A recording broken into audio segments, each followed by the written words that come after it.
Hello everyone and welcome to instant biology by doctor Nilav. मैं फिर से आ गया हूं आपके बीच में एक और बहुत ही इंटरेस्टिंग कहानी लेकर के। मैं आज एक ऐसे स्टूडेंट के बारे में आपसे बात करने जा रहा हूं जिनका बहुत मेहनत के बाद भी गेट का एग्जामिनेशन नहीं निकल पाया था। आपको जानकारी होगी कि मैं इस तरीके से कंटिन्यूअसली स्टूडेंट्स की जो जर्नी है उसके बारे में आपको बता रहा हूं। इससे पहले मैंने सोनल के बारे में आपको बताया था, सोनल के साथ इंटरव्यू लिया था और उन्होंने बताया था कि गेट क्वालिफाई नहीं करने के बावजूद भी वो कितने अच्छे कॉलेज में लैंड की हैं, वहाँ पे बहुत अच्छा कर रही हैं, वहाँ पे प्लेसमेंट्स बहुत अच्छे हैं और अपना जो वो पढ़ाई कर रही हैं उससे काफी सेटिस्फाइड है, खुश है। आज मैं उसी जर्नी को आगे बढ़ा रहा हूँ। आज एक और बहुत ही इंटरेस्टिंग कहानी आपके साथ लेकर आया हूँ, आपके साथ शेयर करूंगा। आज मैं आपको मिलवाने वाला हूँ अपनी लास्ट बैच की स्टूडेंट प्रीति से। प्रीति इस समय आईआईटी जोधपुर से MTech in bioscience and bio engineering कर रही हैं। आपको जानकर ताजुब होगा कि इनका भी बहुत ही अच्छी स्टूडेंट होने के बावजूद भी इनका गेट नहीं क्वालिफाई हो पाया था। आप में से बहुत सारे स्टूडेंट्स का गेट नहीं क्वालिफाई हो पाया इस बार, लेकिन आप ये सोच रहे होंगे कि अब मेरे पास कोई ऑप्शन नहीं बचा है या मेरा साल बर्बाद हो जाएगा या मैं किसी अच्छे कॉलेज में शायद नहीं पहुंच पाऊं।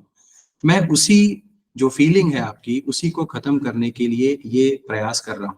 मैं ही क्यों, मेरी सारी टीम और मेरे सारे स्टूडेंट्स इसी काम में लगे हुए हैं ताकि आपको और बेहतर अपॉर्चुनिटीज क्या क्या हो सकती हैं, कौन कौन से कॉलेजेस में आप अप्लाई कर सकते हैं, ये सारे की सारी बातें आपको बताने के लिए आ रहे हैं, अपना समय दे रहे हैं। अगर आपका गेट का एग्जामिनेशन नहीं निकला है तो मैं ज्यादा समय नहीं लूंगा, मैं प्रीति को ही डायरेक्टली बुलाता हूं और उन्हीं से शेयर करवाऊंगा उनकी जर्नी के बारे में, उन्होंने क्या क्या किया, किस तरीके से कॉलेजेस को अप्लाई किया, किस तरीके से सेटबैक को डील किया जब सिलेक्शन नहीं हुआ, तो अब आजकल उनकी लाइफ में कितना चेंज हुआ है आईआईटी में जाने के बाद, किस तरीके से स्टूडेंट कौन कौन से और कॉलेजेस अपने अप्लाई कर सकते हैं, कौन कौन से फॉर्म भर सकते हैं, ये सारी बातें प्रीति के साथ करेंगे। तो चलिए बिना देर किए हुए मैं प्रीति को इनवाइट करता हूँ। प्रीति, प्लीज आप हमारे बीच में आइए और हमसे बातें करिए। Thank you so much, sir, for giving me this opportunity. So let me introduce myself. Myself, Priti Kaushik. I have done my graduation BTech in biotechnology from MGU Rohtak, and right now I am pursuing MTech from IIT Jodhpur in bioscience and bioengineering field. चलिए बहुत अच्छा प्रीति। प्रीति आप हिंदी में भी बात करिएगा क्योंकि बहुत सारे Yes, sir. स्टूडेंट्स जो हैं वो नॉर्थ इंडिया से हैं, तो हो सकता है उनको इंग्लिश में थोड़ी Yes. तकलीफ हो, तो आप हिंदी से भी बात करिएगा। प्रीति ने अपने बारे में ऑलरेडी आपको बताया कि वो अपनी MTech in bioscience and bio engineering कर रही है। प्रीति आप अपने बीटेक में आपने कहाँ से बीटेक की पढ़ाई की, बायोटेक्नोलॉजी की, एक बार फिर से? सर मैंने बीटेक मतलब हरियाणा की स्टेट यूनिवर्सिटी है, महर्षि दयानंद यूनिवर्सिटी रोहतक, वहां से की है इन बायोटेक्नोलॉजी फील्ड। ओके ओके, तो आपको बायोटेक के बारे में पहले से ही पता था, बीटेक से पहले से ही पता था कि बायोटेक्नोलॉजी में आने की मजबूरी था कि नीट नहीं निकला था और फिर बायोटेक में? No sir, yes sir, first option तो हमारा यही होता है कि नीट नहीं निकला, बट अपार्ट फ्रॉम दैट हमारे जब 12th में कुछ सब्जेक्ट्स होते हैं लाइक चैप्टर नंबर 9 एंड 10 जिसमें बायोटेक्नोलॉजी सब्जेक्ट था, and I got so interested कि वाओ, मतलब ऐसा भी कुछ हो सकता है एंड हम बायो लेके इंजीनियर्स बन सकते हैं। सो सेकंड ऑप्शन मेरा हमेशा यही था कि मैं बीटेक करूंगी अगर एमबीबीएस नहीं होता है तो। ओके चलिए, तो ये तो बढ़िया बात इन्होंने बताई कि बायोलॉजी या बायोटेक्नोलॉजी का इनका एम शुरू से था, बट नेचुरल होता है कि नीट के लिए सबसे पहला एम रहता ही है स्टूडेंट्स का। उसके बाद इन्होंने बायोटेक्नोलॉजी चूज किया और बीटेक में आ गई। अच्छा मुझे ये बताइए, क्योंकि आपने हमारे साथ गेट की तैयारी की थी, ये गेट के एग्जामिनेशन के बारे में कब पता चला आपको? मैं बेसिकली ये सवाल सबसे इसीलिए पूछता हूँ क्योंकि बहुत सारे स्टूडेंट्स एक बहुत बड़ी गलती करते हैं कि वो अवेयर नहीं होते और फाइनल ईयर में जाकर के गेट की तैयारी करना शुरू करते हैं। आपको कब पता चला था गेट के बारे में? सर मुझे 2022 का मैंने गेट का एग्जाम दिया था, बट उस टाइम केवल मुझे पता चला था एंड विदाउट प्रिपरेशन दिया था। सो उस टाइम मेरा 2 मार्क्स से रह गया था, एंड देन फिर मैंने 6 मंथ खुद को दिए for preparation, and again bad luck 0.3 marks से मेरा रह गया GATE, but it was a nice experience. Okay, तो जैसा कि प्रीति ने बताया कि पहले आपको थर्ड ईयर में पता चला होगा, राइट? Yes sir. तो थर्ड ईयर में इनकी तैयारी नहीं थी, जैसा कि मेजर स्टूडेंट्स के साथ होता है। ये गलती ना किया करें, आप अवेयर रहें और थर्ड ईयर में अच्छी तरीके से अगर तैयारी करके देंगे तो गेट इतना मुश्किल भी एग्जाम नहीं है, मुझे ऐसा कम से कम मुझे लगता है। ठीक है, तो ये बात हो गई कि इन्होंने गेट थर्ड ईयर में और फोर्थ ईयर में 2 में दिया। क्या आपने अलग अलग सब्जेक्ट से गेट दिया था प्रीति, कि एक ही बायोटेक्नोलॉजी से ही दिया? नो सर, बीटी से दिया था केवल। बीटी से दिया था।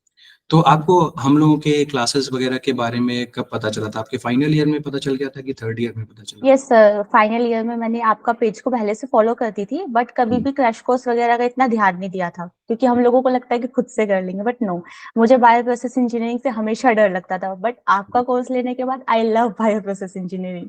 मतलब अब उसे पढ़ने में मजा आता है।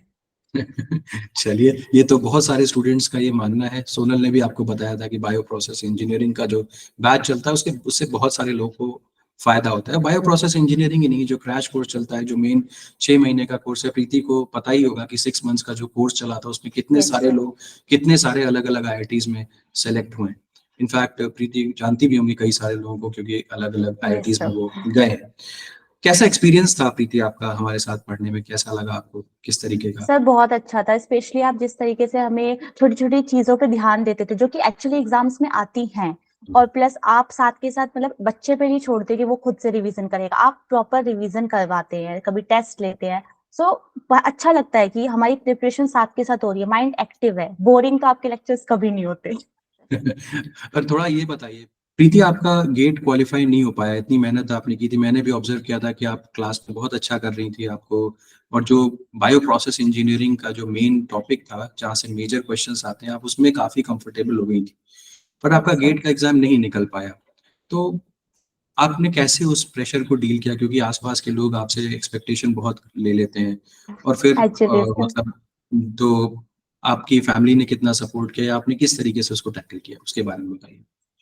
तो सर सबसे बड़ी चीज एक्चुअली फैमिली सपोर्ट थी, because they were not like कि अरे तुमसे तो क्वालिफाई ही नहीं हुआ। दे वर लाइक कि अगर तुमने की थी मेहनत, नहीं हुआ कोई प्रॉब्लम नहीं, आपने मेहनत की, दैट्स ऑल। हम्म। बट कहीं ना कहीं खुद की उम्मीद टूटती है, बिकॉज हम लोग मेहनत करते हैं, 10-10 घंटे कंटिन्यू मतलब पढ़ाई को देते हैं। तो इसका मतलब ये नहीं है कि आप बुरा नहीं मान सकते। ओके, 1-2 दिन खुद को दो, रिकवर करो, बट उसके बाद अगेन काम पे लग जाओ, बिकॉज वो टाइम हमारा वेस्ट करने का है ही। जितनी भी अपॉर्चुनिटी है वो इसी महीने में आनी है। अगर आप दो ही चीज कर सकते हो, या तो आप रोक के अपना टाइम वेस्ट कर लो, या फिर आप सब कुछ छोड़ के अपनी अगेन फ्यूचर बनाने पे लग जाओ कि ओके नहीं हुआ क्वालिफाई, इट्स ओके, और भी एग्जाम है, लाइक गेट बी की आप तैयारी करवाते हैं, डीबीटी हो गया। सो अलग अलग एग्जाम्स पे फोकस करो, उनको दो, एंड डेफिनेटली फिर आपका एडमिशन होगा। बहुत बढ़िया बात कही इन्होंने, कि जो भी समय है, क्योंकि गेट के रिजल्ट के आने के बाद बहुत सारे और भी इंपॉर्टेंट एग्जाम्स आने वाले होते हैं। जैसे कि गैट बी का नाम इन्होंने लिया, सीयूईटी का एग्जाम आता है। अपार्ट फ्रॉम दैट और भी बहुत सारे एग्जाम्स हैं जो आप दे सकते हैं। तो अपार्ट फ्रॉम ये सोचने के कि हमारा सिलेक्शन नहीं हो पाया, आप फोकस करिए जो आगे आने वाले एग्जाम्स हैं उनमें। और ना केवल ये, अभी प्रीति खुद भी बताएंगी कि और कौन कौन से इन्होंने फॉर्म्स भरे थे, उसके बारे में भी हम डिस्कस करेंगे। लेकिन ये एक इम्पॉर्टेंट चीज है कि जो हो गया सो हो गया, अब आगे की तरफ आप जरूर देखिए। तो प्रीति, मैं ये जानना चाहता हूँ कि आपको क्या लगता है, क्या रीजन रहा कि आप गेट का एग्जाम नहीं निकाल पाए? क्योंकि आप बहुत ब्राइट स्टूडेंट थी, बायो प्रोसेस इंजीनियरिंग पे अच्छा कमांड भी हो गया था, तो फिर क्या यस वजह सर। लगती है आपको? सर उस टाइम जो एग्जाम आया था, लाइक हम लोग हमेशा से बायो प्रोसेस इंजीनियरिंग और एंजाइम काइनेटिक्स पे फोकस करते हैं, बट उस टाइम पे एक्चुअली में उस सब्जेक्ट से बहुत कम आया था, लाइक एकदम पैटर्न ही पलट गया था। तो एक तो जाके सबसे पहले प्रेशर उस चीज का आ गया था पेपर को देख के कि शिट, यहाँ पे तो वो सब्जेक्ट है ही नहीं जिस पे हमें उम्मीद थी। एंड कहीं ना कहीं सर वो नंबर लाने के चक्कर में जो हम एक्स्ट्रा क्लिक कराते हैं ना क्वेश्चंस पे, वो नेगेटिव मार्किंग हमेशा इशू करती है। सो मेरा मैंने बताया भी लाइक था, आपको कट। याद होगा, जब हम लोग एक यस स्पेशल सर। सेशन ले रहे थे, तो मैंने बोला भी था कि आप सेलेक्ट हो जाते हैं 2 घंटे में, और रेस से बाहर हो जाते हैं लास्ट के 1 घंटे में। ये बात मैंने यस, बोला एंड भी। उस टाइम का एग्जाम मैं कभी नहीं भूल सकती, बिकॉज बीपी के क्वेश्चन में ढूंढते रह गई थी, बट मिल ही नहीं रहे थे पेपर में। आई वाज लाइक ये क्या हुआ, हमारे 30% चला गया। चलिए, अब सो मुझे ये एक ही बताइए। सजेशन है फॉर स्टूडेंट्स कि अगर आप पैटर्न के ऊपर जा रहे हैं, पीवाई क्यूज कीजिए, बट पैटर्न पे बिलीव मत करो, बिकॉज कभी भी आईआईटी पैटर्न बदल देती हैं। जहाँ बिल्कुल आपने सही कहा, क्योंकि आईआईटी बॉम्बे का अगर पेपर याद करिए तो वहाँ पे बहुत सारे क्वेश्चंस जो है वो बायो प्रोसेस इंजीनियरिंग के आए हुए थे। Yes sir. लेकिन अब की बार भी देखिए तो अब की बार के बायो प्रोसेस इंजीनियरिंग के क्वेश्चंस बहुत मुश्किल नहीं थे इस बार का, अगर आप यस गेट का सर। एग्जामिनेशन देखेंगे तो। मुझे ये बताइए प्रीति, आपका सिलेक्शन जब नहीं हुआ था गेट में, तो आपको लगा था कि आप एक आईआईटी में जाकर के पढ़ाई कर पाएंगे कभी? नो सर, बिल्कुल भी नहीं लगा था, बिकॉज हमारे पास कोई आइडिया नहीं था फर्स्ट ऑफ ऑल कि सेल्फ स्पॉन्सर्ड कुछ होता है, और मैंने उम्मीद छोड़ दी थी। मैं बाकी सब्जेक्ट्स पे मतलब बाकी इंस्टीट्यूट्स पे फॉलो कर रही थी कि ओके कुछ भी मिलेगा चलेगा, आईआईटी तो अब मिलने से रही मुझे। अच्छा प्रीति, उसके बारे में बताइए, जब स्टूडेंट्स जब रिजल्ट आ जाता है तो भी तो आप हमसे कनेक्टेड थी, काउंसलिंग में आपको कितनी मदद मिली थी उसके बारे में थोड़ा सा यस बताइए। Sir, that is for sure. मतलब जब रिजल्ट आया और सिलेक्शन नहीं हुआ था तो मैंने आपसे बात की थी, एंड वो एक मोटिवेशन थी कि ओके सर अभी है, कुछ भी प्रॉब्लम होगी तो मैं आपको कभी भी कॉल कर सकती हूँ। एंड जितने भी बच्चे ये देख रहे हैं, सर को आप कभी भी कॉल करोगे सर तुरंत रिप्लाई देते हैं। Like he is the one जो हमेशा हमारे साथ रहते हैं, कुछ भी प्रॉब्लम हो। तो सर वो बहुत बड़ी चीज थी। तो अब मुझे ये बताइए कि आपने कोई और भी एग्जाम्स दिए थे प्रीति? एक बार नहीं सिलेक्शन हुआ गेट में तो फिर लोग सोचते हैं कि यस अब सर, कौन मैंने कौन से एग्जाम्स दे सकते हैं। Yes Yes. सर, मैंने फर्स्ट ऑफ ऑल आईआईटी जे का सेल्फ स्पॉन्सर्ड भरा था, आईआईटी कानपुर का भरा था, मंडी। अपार्ट फ्रॉम दिस मैंने जामिया के 5 एग्जाम दिए थे एंड पांचों क्वालिफाई हो गए थे। हम्म। और इसके अलावा मैटटेक प्रोग्राम जो आईआईटी जे और एम्स जोधपुर कोलैबोरेटिव करवाता है, एंड हम्म। ऑलमोस्ट इसमें से सारे क्वालिफाई थे। मुझे थोड़ा सा एक एक करके बताइए, क्योंकि यहीं पे स्टूडेंट्स जो हैं वो ज्यादा इंटरेस्टेड होंगे। जैसे कि पहले यस आपने सर। बोला कि मैं आईआईटी जोधपुर में 2 प्रोग्राम है ना? एक यस प्रोग्राम सर। में तो जिसमें आप सेलेक्ट हुई जिसका नाम है bio science and bio engineering MTech. Yes sir. दूसरा एक प्रोग्राम है मेडिटेक प्रोग्राम, इजंट इट? यही बोला आपने कि मेडिटेक यस सर। प्रोग्राम के ऊपर मैंने एक वीडियो भी बनाया है, और वो प्रीति ने ही यस उसके सर। बारे में मुझे बताया था कि आप सर उसको बना दीजिए। तो वो वीडियो मैंने बनाया था, तो आप में से बहुत सारे लोगों ने शायद अप्लाई भी कर दिया होगा। उसकी लास्ट डेट भी प्रीति शायद अभी है कि खत्म हो गई? अभी नो होगी सर, 30 अप्रैल है लास्ट डेट, अभी है 30 टाइम। तारीख 30 अप्रैल है। तो उसके बारे में ये 2 एग्जामिनेशन हो गए मेडटेक वाले। इसके अलावा आपने आईआईटी कानपुर में भी अप्लाई किया था। यस तो सर। आपको आईआईटी जोधपुर के दोनों प्रोग्राम से कॉल आया था? यस सर, मतलब दोनों का ऑफर लेटर मुझे हुआ था, बट आईआईटी लाइक जो हमारा मैट्रिक प्रोग्राम था उसका थोड़ा लेट ऑफर लेटर आया था, तब तक मैं यहाँ पे एनरोल कर चुकी थी। आईआईटी कानपुर का भी आया था प्रीति? सर आईआईटी कानपुर का उस टाइम सेल्फ स्पॉन्सर्ड उन्होंने फॉर्म निकाले थे, बट देन उन्होंने रिजल्ट का कुछ डाला ही नहीं तो। अच्छा, कुछ भी नहीं पता बट चला। इस बार वो लोग ले रहे हैं बच्चे। इस बार बायोटेक्नोलॉजी में आपको आइडिया है कि लेने यस जा रहे सर। हैं। ठीक है। Yes sir. अच्छा, तो ये हो गया। फिर आईआईटी मंडी में भी अप्लाई किया था, वहां पर भी सेल्फ यस सर। स्पॉन्सर्ड होता है? यस सर, सेल्फ स्पॉन्सर्ड होता है, बट वो लोग वहाँ पे उन्हीं बच्चों को, फॉर एग्जाम्पल 10 सीट्स हैं, एमटेक के लिए बहुत कम सीट्स होती हैं। अगर हाँ 10 ऑलरेडी भर गई है गेट वाले बच्चों की हाँ वजह से, हाँ। तो वो सेल्फ स्पॉन्सर्ड फिर नहीं देखते। बट आईआईटी जोधपुर में क्या है, ऑलरेडी 11 सीट्स होती हैं जिसमें से 5 वो सेल्फ स्पॉन्सर्ड के लिए रिजर्व हैं। अच्छा, ओके ओके, समझ गया मैं। लेकिन मंडी में अगर भर गई तो फिर वो नहीं लेंगे? तो फिर नहीं ठीक, लेते। ओके, समझ गया। तो लेकिन उसकी फीस तो फिर एक बार जो स्टूडेंट्स अप्लाई करते होंगे वो तो चली ही जाती होगी। यस सर, लाइक 500 तक का फीस होती है and वो चली जाती है। वो चली जाएगी। तो ये बात बहुत सारे स्टूडेंट्स पूछते हैं कि सर, नॉन स्पॉन्सर्ड में अगर नहीं हुआ एग्जाम या नहीं सीट हुई तो क्या पैसे हमारे रिफंड होंगे? ऐसा कुछ भी नो। नहीं है। जैसा कि वो बता रही है प्रीति कि एक बार आपने फीस जमा कर दी तो ऐसा कुछ भी नहीं है कि रिफंड वगैरह, वो उनके ऊपर है। लेकिन अगर जैसे कि यस। जोधपुर में ये पक्की बात है कि वो पांच पांच बच्चों को नॉन स्पॉन्सर्ड कैटेगरी से ही लेंगे, तो वहां पे तो पक्का है। अच्छा, जैसा कि प्रीति बता रही थी आपकी आईआईटी मंडी हो गया, इसके अलावा भी आप कुछ जामिया के बारे में बोल रही थी, उसके बारे यस में सर, थोड़ा डिटेल में बताइए।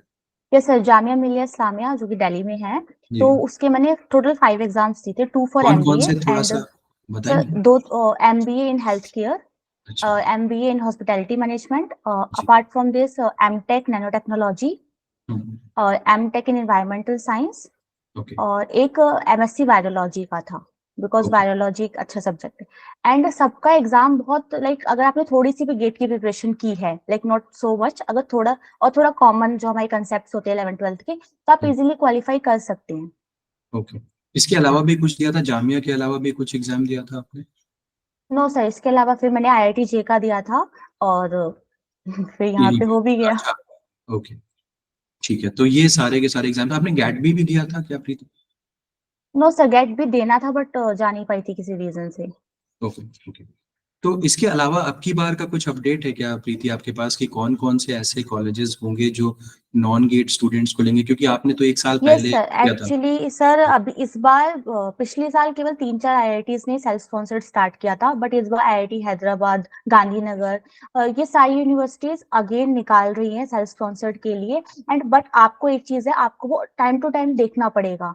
क्योंकि डायरेक्ट लिंक ना मिलते नहीं है। जब भी हम आईआईटी की साइट पे जाते हैं, वहाँ पे सीयूएपी का पोर्टल दिख जाता है कि ओके गेट स्टूडेंट्स को ले रहे हैं, बट सेल्फ स्पॉन्सर्ड के लिए आपको डेली अपडेट लेना पड़ेगा। उनके मेल्स पे जाओ, अलग उनको मेल करो, पूछो कि कब तक फॉर्म निकलेंगे। लाइक मैंने और सोनल ने इतने मेल किए थे उस टाइम सारी फैकल्टीज को जो भी हमें प्रोवाइडेड थी ऑनलाइन, कि हमें बताओ डेट कब है, रिजल्ट कब है, बिकॉज जब तक आप पीछे नहीं पड़ोगे वो लोग आपको इतनी जल्दी रिप्लाई नहीं देंगे। राइट राइट, बिल्कुल सही बात आपने कही। तो सोनल का जो वीडियो था उसमें भी आपने देखा होगा कि उन्होंने, ये दोनों दोस्त हैं, आपको पता ही होगा। तो इन दोनों ने बहुत अप्लाई किया था अलग अलग जगह पे, पूछते रहते कि कब कब फॉर्म आ यस, रहा है। एनआईटी वारंगल मैंने भी किया था एंड हो गया था, बट मुझे आईआईटी मिल रही थी तो मैंने एनआईटी हाँ, सोचा no right right IIT. Right. तो और भी एनआईटीज में भी होता है क्या प्रीति, यस, आपको कोई और? एनआईटी वारंगल, राउरकेला और धनबाद में भी स्टार्ट हो रहा है। तो अभी इन शॉर्ट सर, अभी जितने भी हमारे एनआईटीज और आईआईटीज हैं वो सेल्फ स्पॉन्सर्ड बच्चों को ले रहे हैं, बिकॉज आई थिंक उनका भी चल रहा है कि ओके जिनका गेट क्वालिफाई नहीं हुआ बट दे आर कैपेबल, तो वो एक चांस देते हैं सबको। ओके ओके, एंड वन बहुत मोर बढ़िया। Thing I want to mention कि जब आप फॉर्म भरते हैं तो सर हम्म, उसमें एक ऑप्शन होता है एसओपी का, स्टेटमेंट ऑफ पर्पस, जो कि हाँ कंपलसरी नहीं होता। बट जो हाँ, बच्चे सेल्फ स्पॉन्सर्ड का फॉर्म भर रहे हैं, प्लीज मेक श्योर कि आप एसओपी लिखो, बिकॉज वो एक प्लस ओके, पॉइंट होता है। बहुत बढ़िया बात आपने कही। बहुत सारे स्टूडेंट्स मुझसे रिक्वेस्ट कर रहे हैं कि सर एसओपी मुझे लिखवा दो, मेरा लिख दो, मेरा चेक कर दो। यस सर, वो होता है बिकॉज, लेकिन बट सर ये बहुत इंपॉर्टेंट होता है बिकॉज बच्चे एसओपी का कॉलम छोड़ देते हैं। राइट। और एक बार में सेल्फ स्पॉन्सर्ड की इतनी सारी एप्लीकेशन आती है यहाँ पे कि ये लोग एक्चुअली पढ़ते हैं, ऐसा नहीं कि जस्ट देखा और रिव्यू करके छोड़ दिया। यहाँ पे फैकल्टीज एक्चुअली आपका एसओपी पढ़ती हैं एंड अगर उन्हें अच्छा लगता है तो डेफिनेटली वो आपको सिलेक्ट करेंगी। तो एसओपी कभी खाली नहीं छोड़ना। बिल्कुल। अच्छा, थोड़ा सा प्रीति, आपने क्योंकि एसओपी का जिक्र छेड़ा है, तो क्या आप थोड़ा सा बता सकती हैं, आपने भी एसओपी लिखा होगा राइट? Yes sir. कैसे लिखते हैं एक अच्छा एसओपी, क्योंकि आप सेलेक्ट हुई हैं, मे बी एसओपी का भी कुछ ना यस सर, कुछ तो उसमें योगदान रहा होगा, थोड़ा सा बताइए उसके बारे सबसे पहले तो सर एआई का यूज नहीं करना। एआई से आइडिया लो बट ऐसा नहीं है कि आप एग्जैक्ट कॉपी कर लो, बिकॉज में। टीचर को भी पता चल जाता है कि ये वर्डिंग्स एक बच्चे की नहीं हो सकती। Right right. Apart from that आप उसमें अपने बारे में, अपनी फील्ड के बारे में मेंशन करो। देन आपने जो लास्ट ईयर में प्रोजेक्ट किया है उसका बताओ, और फिर अपने इंटरेस्ट बताओ कि why you want to choose this course. उस कोर्स को अगर आप लेते हो तो आप क्या कर सकते हो। सो आपको कंबाइन करके, ज्यादा लंबा भी नहीं लिखना होता, लाइक 200-250 वर्ड्स में उसे कंप्लीट करो। तो उससे क्या होता है, टीचर को आइडिया भी लग जाता है आप चाहते क्या हो इस कोर्स से, एंड एक अच्छा इंप्रेशन पड़ता है।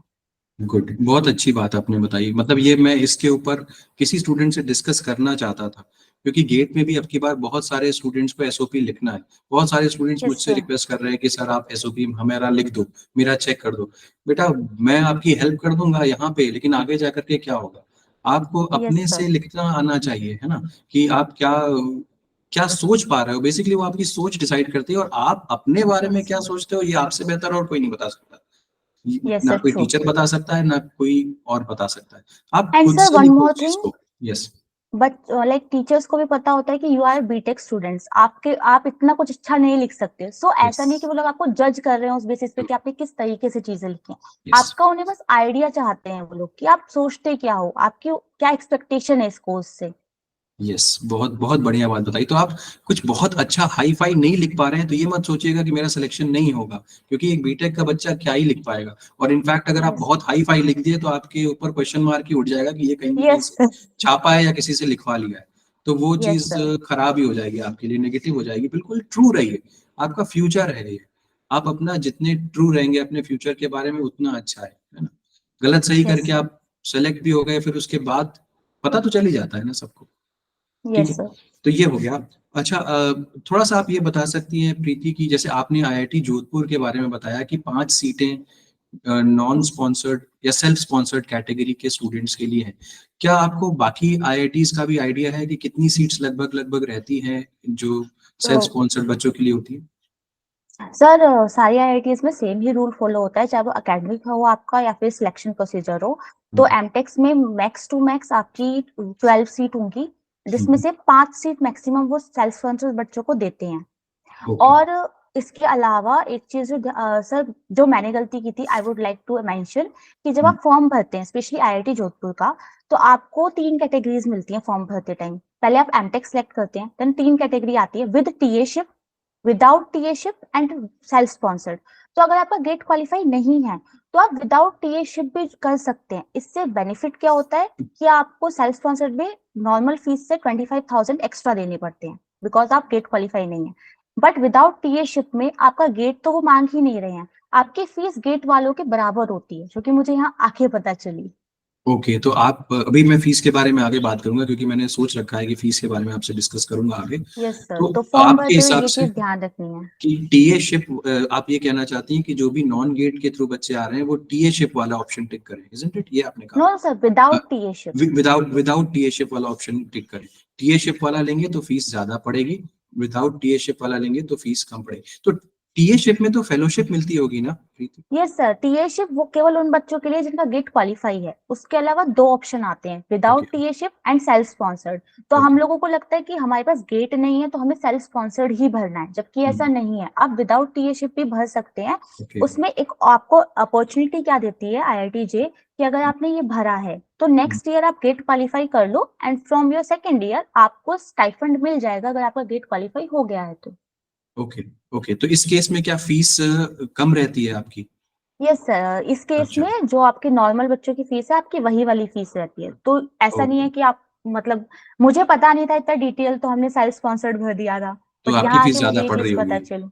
आपकी यस फीस सर, ज्यादा पड़ 25,000 मैक्स है बच्चों, उन बच्चों से जिनका क्वालिफाई है। तो आप लोगों को क्या फेलोशिप किसी तरीके की मिलती है, क्या देते हैं no Jodhpur? Sir, it's like कि आप जो भी लैब ज्वाइन कर रहे हो, अगर आपके पीआई आपको दे रहे हैं, लाइक पीआई हाँ, ने एग्री कर दिया है तो आपका पीआई आपको पे करता है, फेलोशिप नहीं है यहाँ हमारी। मैं एक चीज, ये पीआई तो हम लोग ज्यादातर रिसर्च की फील्ड में सुनते हैं, यहाँ पे पीआई एक्चुअली का? सर यहाँ पे है, यहाँ पे आपको सेकंड सेम से लैब ज्वाइन करनी होती है। आपको एक जैसे पीएचडी वालों को एक प्रॉपर प्रोजेक्ट मिलता है, वैसे एक प्रोजेक्ट पीआई आपका देता है एंड फिर आप पूरे 1.5 ईयर उस पर काम करते हैं एंड अगर आप उसे कंटिन्यू करना चाहते हैं तो आपका प्रोजेक्ट एक्सटेंड हो सकता है। ओके ओके ओके, ये भी बात है। ये तो बहुत बहुत अच्छी बात है कि, तो क्या पीआईज वहाँ पे फेलोशिप दे देते हैं स्टूडेंट्स को? Yes sir. ओके, बहुत बढ़िया बात है ये तो। ये एक कितनी अच्छी बात पता चली जो हम लोगों को बाहर नहीं पता होती, कि आप नॉन गेट भी हैं तब पर भी आपको फेलोशिप मिल सकती है, और आईआईटी जैसी यस सर। जगह में मिल सकती है। लेकिन वही है, अवेयरनेस नहीं होने के कारण कितनी सारी अच्छी अपॉर्चुनिटीज हम मिस आउट कर देते हैं। अच्छा, मुझे थोड़ा सा ये बताइए कि आपने जो नॉन गेट, क्योंकि आपका गेट नहीं निकला था तो आपने बहुत जगह अप्लाई किया, बहुत जगह आपका इंटरव्यू हुआ। अभी इंटरव्यू के बारे में मैं पूछूंगा आपसे।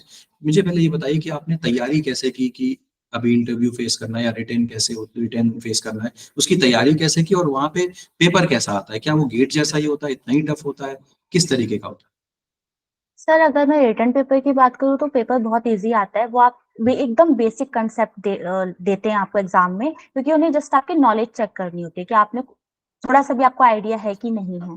और अगर इंटरव्यू की बात करें तो ऐसा नहीं है कि अपने कोई 2 सब्जेक्ट रेडी कर लो, नो, आपको बेसिक सारे सब्जेक्ट्स का पता होना चाहिए बिकॉज आपके इंटरव्यू में क्या होगा ये वो टीम पे डिपेंड करता है। May be they ask you कि आपके कोई 2 सब्जेक्ट्स बता दो जिसमें से हम क्वेश्चन पूछें, बट कभी कभी वो डायरेक्ट क्वेश्चन पुटअप कर लेते हैं। है?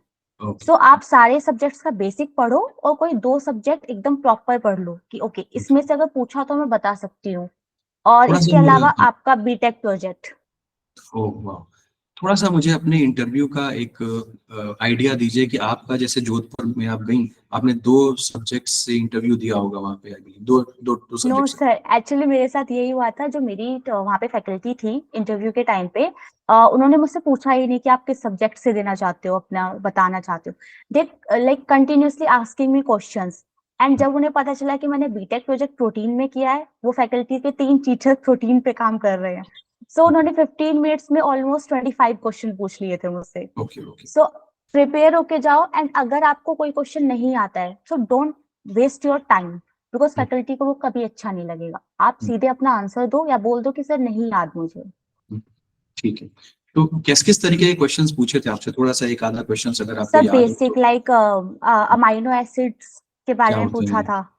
यस सर, एंड जैसे हम एरोमेटिक कौन से होते हैं, उनका 1 वर्ड जो आप हमेशा अच्छा सिखाते हो कि 1 वर्ड याद रख लेना। और इसके अच्छा, अलावा कि अगर इसमें हम लिंक्स चेंज कर दे तो क्या बन जाएगा इसका। ओके सो ओके बेसिक्स पूछते हैं वो बिल्कुल। Okay okay okay. तो आपने जब इंटरव्यू दिया था तो आपको आइडिया हो गया था कि यार हो जाना चाहिए सिलेक्शन, कि लगा था यस कि सर, क्योंकि आउट ऑफ 25 और 30 क्वेश्चंस में से मैंने केवल 2 क्वेश्चंस का आंसर नहीं किए थे, और मैंने तुरंत सर को बोल दिया था कि मुझे नहीं आता। सो दे वर हैप्पी अबाउट दिस कि टाइम वेस्ट नहीं हो रहा है। ओके, बहुत बढ़िया बात, ये तो बहुत अच्छी बात है, और ये बहुत इंपॉर्टेंट पॉइंट भी है कि इंटरव्यू देते समय इस बात का जरूर ख्याल रखें कि मतलब इधर उधर भटकाइए नहीं इंटरव्यू पैनल को, उनको तो पता ही यस है सर। कि आपको नहीं समझ में आ रहा है, तो उससे वो यस नाराज सर। ही होंगे और फिर आपका नुकसान हो सकता है। अच्छा, मुझे ये बताइए कि हम देखते हैं कि जो नॉन गेट का जो प्रोसेस होता है वो बहुत लेट स्टार्ट होता है। क्या आप बता सकते हैं मतलब ये लगभग लगभग कब स्टार्ट होता है, और फिर क्या इसकी वजह से ये लेट स्टार्ट हुआ तो इसकी वजह से क्या क्लासेस भी नॉन गेट वालों की देर से शुरू होती है, कुछ ऐसा है? नो सर, जो लाइक 1 अगस्त से सारे आईआईटीज में आपका स्टार्ट हो जाता है सेशन, एंड नॉन गेट हो या फिर गेट वाले स्टूडेंट्स हो, सबका सेम स्टार्ट होता है। और आपके अभी सबके फॉर्म्स निकलने स्टार्ट हो जाएंगे, एंड जैसे मैंने पहले कहा कि आपको साइट्स पे अच्छे से देखना होता है, वो ऊपर ऊपर शो नहीं होगा साइट के ऊपर। और आपका ये लोग ऐसा होता है कि गेट वालों का चल रहा है, गेट वालों के तुरंत बाद ही आपकी काउंसलिंग स्टार्ट हो जाती है, क्योंकि ये सबका सेशन एक साथ स्टार्ट कर देते हैं। Okay, okay, okay. तो सबका सेशन एक साथ शुरू हो जाएगा, भले ही प्रोसेस देर से नॉन गेट का शुरू हो रहा है, उससे कोई वो नहीं है। तो मतलब आपके हिसाब से जैसे आईआईटी का जब सीओएपी की तो काउंसलिंग, सीओएपी का तो पोर्टल चालू हो चुका है, और यस सर। अलग अलग आईआईटीज अपना जो इंफॉर्मेशन ब्रोचर है वो निकालने लगे हैं, तो एक रफ यस आइडिया सर। दे सकती हैं कि कब फॉर्म्स आते हैं, मतलब क्या स्टूडेंट्स को अभी से साथ साथ में जैसे जैसे आईआईटीज अपने रेगुलर स्टूडेंट्स के लिए निकाल रहे थे वैसे वैसे ही वो नॉन गेट के लिए निकालते हैं, कि उसका थोड़ा सा लेट आता है, कुछ आप आइडिया है? सर मिड अप्रैल के बाद सारे आईआईटीज अपना फॉर्म निकाल देते हैं, और ओके, एज यूजुअल आपको उसका कोई मेल नहीं आएगा, उसका कहीं आपको वो नहीं दिखेगा कि लिंक्डइन पे उनका उन्होंने पोस्ट कर दिया है। आपको खुद ही साइट पे जाके सर्च करना होगा। Okay, okay. अच्छा, तो ये बात तो क्लियर हो गई। क्या जैसे आपने बोल रहे थे कि आप आईआईटीज को मेल भी किया था आपने, रिगार्डिंग फैकल्टीज को मेल किया था, क्या वो लोग रिस्पॉन्ड करते हैं कि हाँ इतनी तारीख को आ यस जाएगा? Sir, the best thing is this कि वो लोग रिस्पॉन्ड करते हैं। आप अगर उन्हें मेल करोगे और अपनी क्वेरी दोगे, तो विद इन 1 डे और 2 डे वो रिप्लाई देते हैं। अच्छा, उनका ऑफिस वाले जो ईमेल आईडी दिया रहता है उस पे मेल करना ज्यादा सही है, यस सर, क्योंकि बहुत ऑफिस, स्टूडेंट ऑफिस। बहुत सारे स्टूडेंट्स मुझसे कंटिन्यूअसली कहते हैं कि सर ये तो फोन नहीं उठाते, या ये तो मेल का जवाब नहीं देते। एक्चुअली सर कॉल रिसीव करना इज नॉट पॉसिबल, बिकॉज इतने सारे बच्चे पूरे दिन में कॉल करते हैं। सो मेल का रिप्लाई आपको मिलेगा, जस्ट बी पेशेंट, 2 दिन में एटलीस्ट वो आपको दे देते हैं मेल का रिप्लाई। ओके, ये आप इस समय प्रीति आप हॉस्टल में हैं इस समय यस जोधपुर के? सर। आपके पीछे तो एसी नजर आ रहा है मुझे। तो यस सर, फैकल्टीज यहाँ की बहुत अच्छी हैं, लाइक फैसिलिटी हमें बहुत अच्छी दे रहे हैं, लाइक बेस्ट अच्छा, कैंपस। अरे वाह, तो ये देखिए एक जहाँ तो अक्सर हॉस्टल्स में पंखे भी ठीक से नहीं चलते हैं, यहाँ पे एसी मिला हुआ है। यस सर, बहुत कमाल सिंगल है। Room with AC. Single best room है, वाह, कॉम्बिनेशन। बहुत बड़ी बात है ये तो, कि एक हॉस्टल में सिंगल रूम भी मिला हुआ है और एसी भी मिला हुआ है, बहुत बड़ी चीज। अच्छा, मुझे एक चीज बताइए, आपने बता दिया कि फीस स्ट्रक्चर में अंतर है, तो अगर मतलब हम नॉन अगर हम सेल्फ स्पॉन्सर्ड कैटेगरी में डाल रहे हैं तो 25,000 रुपये हमें ज्यादा देने पड़ेंगे, और यस सर, जो एक और कैटेगरी के बारे में आपने बताया था, क्या नाम था उसका, मैं फिर से भूल गया। Without TA ship. विदाउट टीएशिप में उसमें नॉर्मल फीस लगेगी, और यस सर। टीएशिप वाले वो स्टूडेंट्स हैं जो गेट के लिए अपने गेट के थ्रू आ रहे हैं। Yes sir. यस, ये बात होगी। अच्छा, मुझे थोड़ा सा ये बताइए कि आपने जब आप अभी आगे आने वाले जो बच्चे हैं वो, उनको आप क्या सजेस्ट करना चाहेंगी, क्या एडवाइस देना चाहेंगी, जो मतलब गेट का एग्जामिनेशन नहीं क्वालिफाई कर पाए, उनके लिए क्या सजेशन देना चाहेंगी, और जो अभी अगले साल जो गेट देने वाले हैं 2025 में, उनके लिए क्या सजेशन देना पड़े चाहेंगे, क्योंकि आप नहीं निकाल पाई थी तो आपको ज्यादा आइडिया है कि ये गलतियां अगर यस। करूंगे तो नहीं निकलेगा, तो वो दोनों तो सर चीजें जिनका बताइए। क्वालिफाई नहीं हुआ, but like they don't want be कि मुझे सेल्फ स्पॉन्सर्ड नहीं भरना, मुझे तो फेलोशिप चाहिए। सो आपके नोट्स ऑलरेडी बने हुए होंगे, जस्ट फोकस अगेन।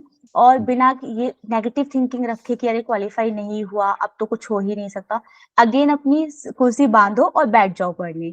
और आपको भी लाइक स्टूडेंट से बेटर किसी को नहीं पता होता कि उसने कहाँ गलती की थी, तो अपनी यस, उन गलतियों को सुधारो। आपकी जो छोटी छोटी सिली मिस्टेक्स की वजह से हम मार्क्स छोड़ देते हैं अपने, वो सब ठीक करो। और जिन लोगों को अपना कॉलेज चाहिए, whether it is self sponsored और आपको फेलोशिप मिले, तो आप लोग अपने सारे बेसिक कंसेप्ट क्लियर कीजिए, बिकॉज वो कोई ऐसा इंटरव्यू में वो कहीं दूर से क्वेश्चन नहीं पूछेंगे, बहुत बेसिक चीजें पूछते हैं और हम लोग डीप डिटेल पढ़ने के चक्कर में बेसिक्स भूल जाते हैं। सो अपने बेसिक एकदम ठीक करो। और इसके अलावा जो लोग 2025 में गेट देना चाहते हैं, ऑल द बेस्ट, अच्छे से पढ़ाई करो, सर की गाइडेंस में रहो, बिकॉज सर जो टॉपिक बोलते हैं एक्चुअली एग्जाम्स में आते हैं। चलिए, मुझे थोड़ा सा ये बताइए, एक लास्ट चीज, बहुत सारे लोग ये पूछते हैं कि प्लेसमेंट्स का क्या है, आईआईटी तो चले गए बट प्लेसमेंट का क्या है, क्या आईआईटी जोधपुर में प्लेसमेंट्स होते हैं कि ज्यादा रिसर्च ओरिएंटेड आईआईटी है, वो क्या है, क्या कहना सर चाहिए? यहाँ पे दोनों चीज है, लाइक मेरे सीनियर्स में 9 स्टूडेंट्स थे, जिसमें से 3 ने प्लेसमेंट लिया है एंड बाकी सब लोग पीएचडी की तरफ जा रहे हैं। सो अच्छा। प्लेसमेंट, और इसके अलावा आईआईटीज का बेस्ट थिंग जो मैंने यहाँ आके सीखी, कि हम्म, आप अगर बायो साइंस में हैं, लाइक मेरा hmm, bio science and bio engineering field है, बट ऐसा नहीं है कि मैं केवल इसी सब मतलब अपने डिपार्टमेंट से ही पढ़ती हूँ। मैंने इधर इलेक्ट्रॉनिक्स में अपने कोर्सेज कुछ कंप्लीट किए हैं, कुछ सीएससी ब्रांच से पढ़े हैं, तो आप साथ के साथ अपना स्किल डेवलपमेंट भी कर रहे हैं। तो ओके, आप विदाउट बायोसाइंस वाली जो कंपनीज आ रही हैं, जो कि सीएससी के बच्चों को लेने आ रही है, उस इंटरव्यू में बैठ सकते हैं अगर आपके पास वो स्किल्स हैं तो। वाह, तो मतलब आप अलग अलग क्रेडिट चूज कर सकते हैं अपने मर्जी के हिसाब यस से। सर। बहुत बढ़िया, ये तो बहुत अच्छी बात है। तो अगर आप मतलब, तो क्या वहाँ पे कोर बायोटेक्नोलॉजी की कंपनीज आती हैं, स्टूडेंट्स को लेती हैं? जैसे आती हैं, बट अभी रिसेशन का पीरियड चल रहा है तो हर जगह प्रॉब्लम हो रही है। Okay okay. तो आपने क्या सोचा है प्रीति, आप आगे क्या करने वाली हैं, पीएचडी करेंगी या सर, फिर आपको जॉब में सर जाना है? प्लेसमेंट। प्लेसमेंट पीएचडी लेंगे, तो नहीं, बट अभी प्लेसमेंट। अभी प्लेसमेंट का सोच रही है। ठीक है। तो हमने काफी कुछ चीजें डिस्कस की यहाँ से प्रीति से। हमने पूछा कि वो किस तरीके से नॉन गेट स्टूडेंट्स कहाँ कहाँ पे अप्लाई कर सकते हैं, कौन कौन से फॉर्म भर सकते हैं, कब कब फॉर्म आते हैं, कितनी सीट्स हैं, कितनी फीस है, क्या टेम्परमेंट होना चाहिए, परमानेंटली आपकी नज़र निगाह होनी चाहिए। जो जो आईआईटीज हैं, प्रीति के समय में कम आईआईटीज थे जो निकाल रहे थे सेल्फ स्पॉन्सर्ड सीट्स को, इस बार उम्मीद ज्यादा है। कई सारे आईआईटीज ऐसे भी हैं जिन्होंने पिछली बार निकाला था बट उसका कुछ भी नहीं आया था, तो आप ये ना सोचेगा कि आप फॉर्म भर रहे हैं तो कुछ ना कुछ इसका रिजल्ट आएगा ही। ये समय ऐसा है कि आपको पैसे कुछ ना कुछ जरूर लगेंगे, तो आप बिना ये सोचे कि मॉनेटरी लिमिटेशन है या पैसा नहीं लगा सकता, तो फिर तो दिक्कत हो जाएगी, क्योंकि किसी को भी नहीं पता है कि किस आईआईटी में आपका सिलेक्शन होगा। तो बहुत सारे स्टूडेंट्स हमसे ये सवाल पूछते हैं कि सर हमें पिन पॉइंट बता दीजिए कि ये रैंक है, कौन सा आईआईटी भरूं। ये ईश्वर भी नहीं बता सकता, या ईश्वर ही बता सकता है, मुझे ये कहना चाहिए आपको, कि किस किस रैंक पे कौन सा कॉलेज मिलेगा, नहीं बता सकता कोई, क्योंकि हर साल जो है वो चीजें बदल रही हैं। प्लस जो लोग नहीं सेलेक्ट हुए हैं वो तो पक्का ही हर फॉर्म भरे, क्योंकि नहीं पता कि किस कहाँ पे आपका नंबर आ जाएगा। आपको इंटरव्यू हर जगह का देना है, और इंटरव्यू देने के लिए आपको पढ़ना है। अगर आप यही सोचते रहे कि गेट नहीं निकला अब मैं क्या करूंगा, तो फिर वो जो प्रेशियस टाइम है वो आप लूज कर देंगे, पढ़ने का जो समय है वो खत्म हो जाएगा, और फिर इंटरव्यू में अगर कॉल भी आ गया तो भी आप नहीं जा पाएंगे। तो इसीलिए यही मानना है, ये मेरा भी कहना है और यही स्टूडेंट्स का भी कहना है कि जो हुआ भूल जाइए, नए सिरे से शुरुआत करिए, नए ताकत के साथ जुड़ जाइए और अलग अलग सारे के सारे फॉर्म्स भरिए। प्रीति, मैं बहुत बहुत थैंकफुल हूँ। प्रीति अभी अभी जस्ट अपने कॉलेज से आई थी और मैंने इनसे रिक्वेस्ट किया कि आप आज ही इंटरव्यू दे दीजिए, क्योंकि इस समय सारे फॉर्म्स निकल रहे हैं, अगर छूट गया तो फिर इसका कोई फायदा नहीं। तो थैंक यू प्रीति, आपने समय दिया, इतना सारा स्टूडेंट से बात करने आई। और शायद आपको भी अपना समय याद होगा कि जब आप भी गाइडेंस ढूंढ रही थी और नहीं मिल रहा यस था कि सर। कहाँ से।